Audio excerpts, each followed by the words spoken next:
Hello, this is Greg Allison from Galactic Greg's, coming to you from the bust of Wernher von Braun.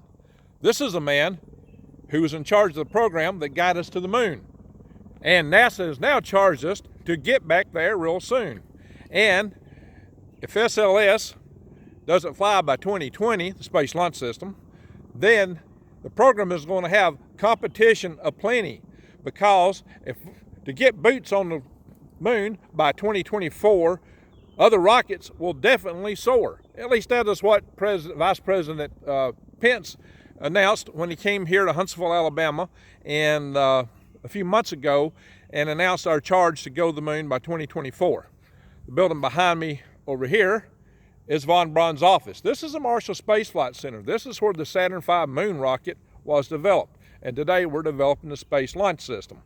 And today there are plenty of competition. We are in a new space race, and essentially NASA is kind of sort of racing against itself or against other potential competitors in the United States and international partners. Now, the interesting thing is the Space Launch System has as its key advantage the fact that it uses legacy hardware that was initially developed in the Space Shuttle program and further modified in the Constellation program, Ares programs you might say, and the Ares 1, Ares 5 rockets, and they've been further modified and refined for the Space Launch System and further developed and being developed as we go along. Now, the key disadvantage for the Space Launch System is that it's using legacy hardware that comes from the Shuttle program, the Constellation program, because our hands are a little bit tied. It's been tied by budgetary and schedule constraints to use that hardware, and that does limit somewhat innovation and potential cost performance. But it's a very interesting way to go about it. That is true. And the Space Launch System should be able to launch something like 52 in Block 1, 52 metric tons to the moon, and I believe 87 in Block 1B to the moon, and then to deep space 99,000, and these are thousands of units, 99,000 tons to deep space. That's quite a capability. So it is a robust system, providing everything works right. But we are challenged. We're having to pick up the schedule, and program manager John Honeycutt was faced with the decision whether or not to do what we call a green run operation, wherein we test the entire core stage of the booster, because that is one of the biggest schedule blocks that has to be done. It takes time and makes it really challenging to meet this June 2020 launch date that we're aiming for, that we've been told to meet. So they looked at it real hard, and I think he made the wise decision to go ahead and do the green run, because we've never flown a vehicle without doing a full up stage test like that, and there's just so much potential risk. That was the prudent thing to do. I stand with them 100% on that. Although it will make it challenging, because they're going to be taking shortcuts, they're going to be taking more risk. And any rocket gives you risk. There is no doubt about that. Even legacy hardware, whatever you do, there are a lot of things that can go wrong with a rocket. A rocket is like a very long chain of links.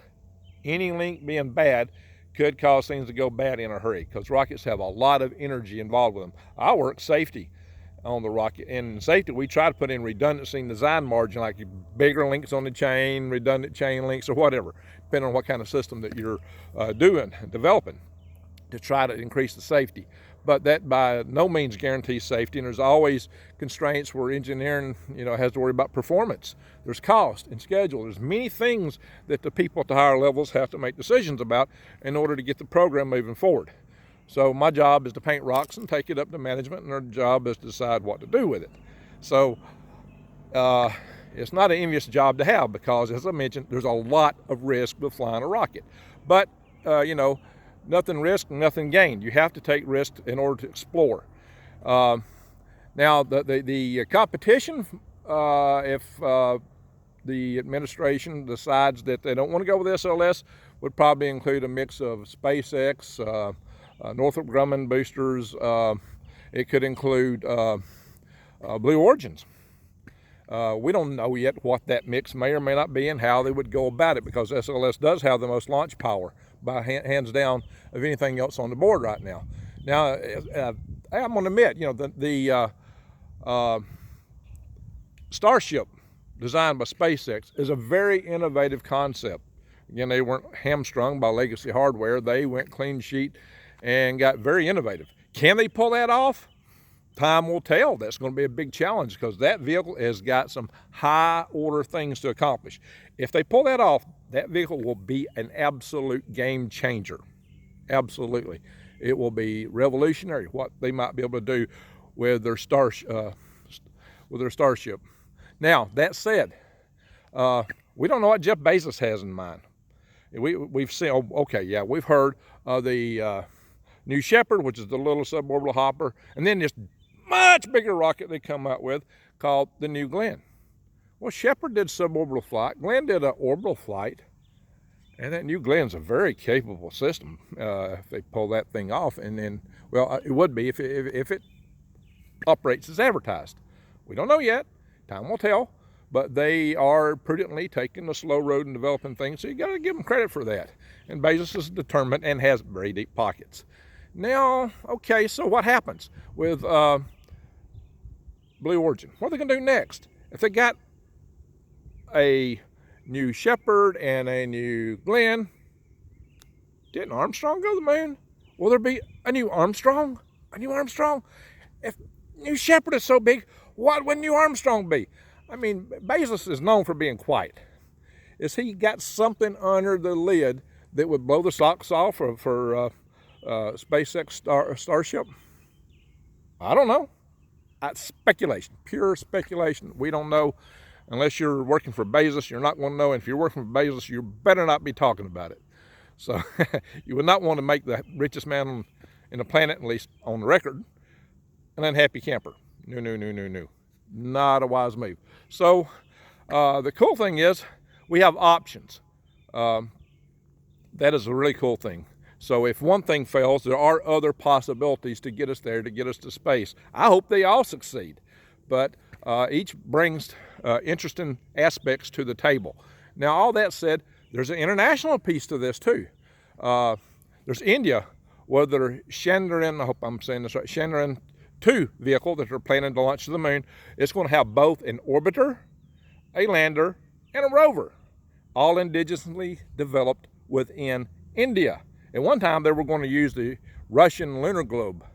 And yeah, I was on a Google Lunar X Prize hoping that we could cut a deal with Russia to use Russian lunar globe, and they were prohibited by contract from India because India's contract said they had to land first and it would violate the rules of the Lunar Google X Prize. Lunar Google X Prize. Now, I was there in March of 2010 trying to finagle that deal with some other people, and it just didn't quite come through, and we had other challenges with that team. But that said, India is making a lot of progress. That country is very enthusiastic about space, including development and settlement of space. Those people are brilliant, and I'm really excited to see what kind of stuff they will bring to the forefront. And then there's China. Well, China currently seems to be ahead of India because they've already landed landers on the moon, 2.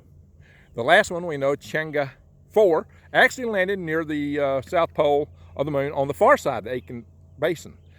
And they're going to be sending chang'e 5, 6, 7, 8, and several of these missions will be actually exploring the south pole of the moon. The south pole of the moon is a very strategic asset on the moon. It is the place where you get the sunlight, where we believe there's water, the most water on the moon. So maybe that's why Vice President Pence is suddenly in a hurry to get us back to the moon. It may be more of a space race than some of us realize. We don't know what all the ramifications here are, but it could be just purely economic. But on the other hand, what if you set up a mass driver on the moon? Could you deny access to space to other countries? If you were the first, could China do that? Is the moon really the high ground? I'll explore that in another video. But maybe that's part of the impetus for the sudden, all at once sudden rush to get us to the moon. Maybe they found out something, discovered something, maybe totally classified. Then again, it may just be an ego thing for the president. Who knows? I don't know. But I'm glad that we are going back to the moon, and that we're looking at going that further out. Now, overall, Musk wants to go to Mars.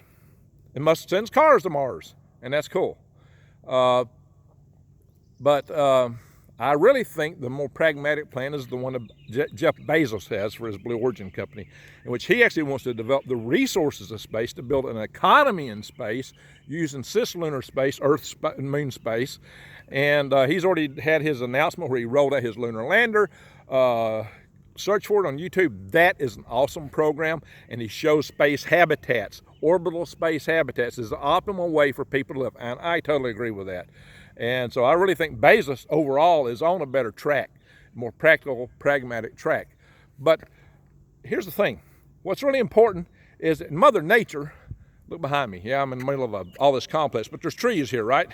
A tree doesn't just make one seed to reproduce. A tree produces hundreds and hundreds of thousands of seeds in order to make sure that it propagates itself, that the forest stays alive.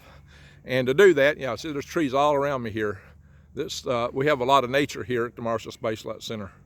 But these trees create many, many, many seeds.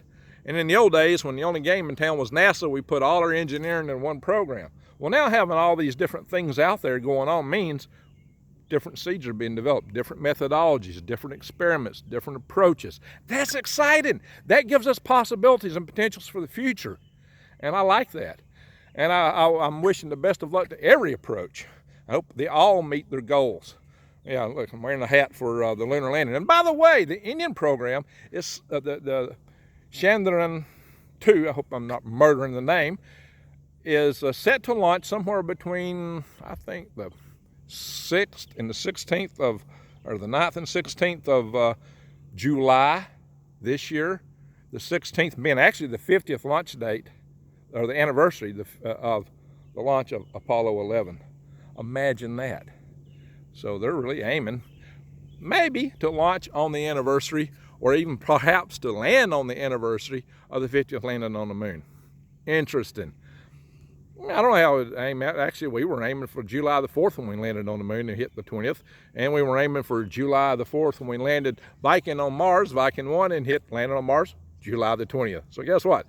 In the far annals of the future, if human society survives, the big holiday may be 20 July. It's certainly a big holiday for me, and I won't deny 20 July. So stay tuned. This is going to be a very interesting ride to see what happens. And suddenly space is getting exciting. The key thing I worry about is I hope we can pull this off and establish a self-sustaining culture in space that can live and work off the resources in space, so that we have redundancy for humanity. We don't have all our eggs in one basket. I'd hope we do it before something stupid happens that wipes us out. And I'm mostly worried about our power grid, because there's so many root causes that can bring it down, and it can come down so easy, and it could really run our civilization. I've got videos on that on my other channel, Green Greg's. Check that out. And you know how you can support this channel by checking some of the links below. They're mainly Green Greg oriented type things. I haven't really developed things for Galactic Gregs yet. That'll come. But anyway, thank you for watching. Be sure to subscribe and bang the notification bell for future updates.